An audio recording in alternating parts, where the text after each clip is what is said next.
எழுதுறதுன்னா என்ன பண்ணுவேன், தூக்கி போட்டுருவோம்.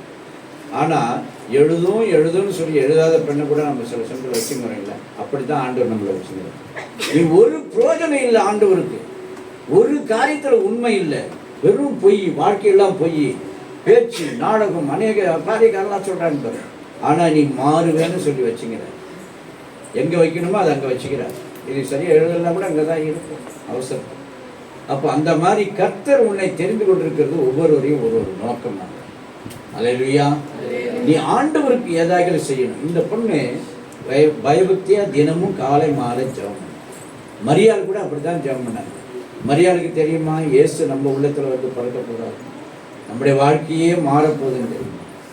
யாருக்கு தெரியும்? இங்கே சொல்கிறாரு, இப்படிப்பட்ட காலத்திற்காக என்ன பண்ணியிருக்கிறாங்களாம், இப்படிப்பட்ட காலத்துக்கு உதவியாக இருக்கும்படி உனக்கு ராஜமேன்மை கிடைத்திருக்கலாமே, யாருக்கு தெரியும் என்று சொன்னாங்க. யாருக்கு தெரியும்?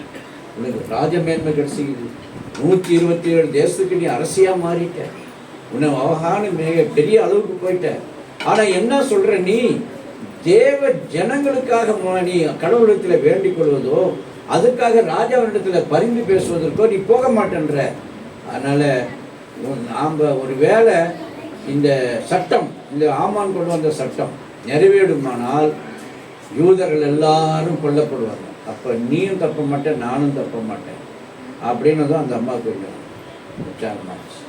இப்போ மௌனமாக இருக்காதீங்க. உங்களுடைய வாழ்க்கையில் ஏதாவது ஒன்று கர்த்தருக்கு செய்யுங்க. சபையில் கொடுக்கப்படுகிற ஊழியங்களை செய்யுங்க.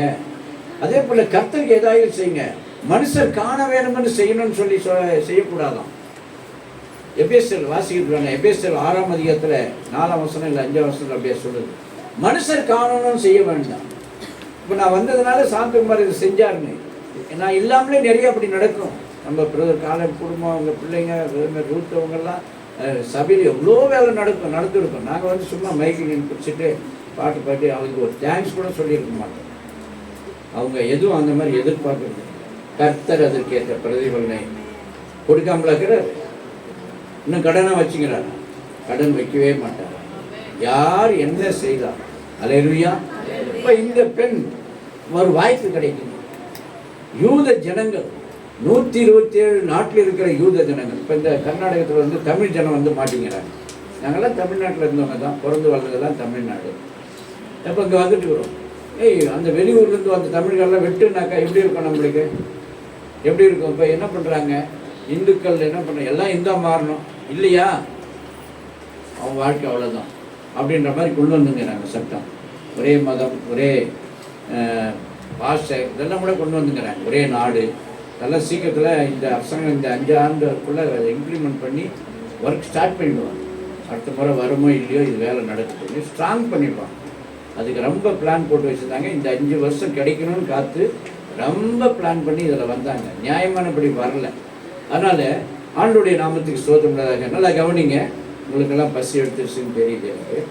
அதனால் உங்கள் பசியை நான் தெரிஞ்சு நான் ஒன்றும் செய்ய போகிறதில்லை. ஆண்டவர் தான் உங்களுக்கு சரிப்படுத்துவார். அல்லேலூயா.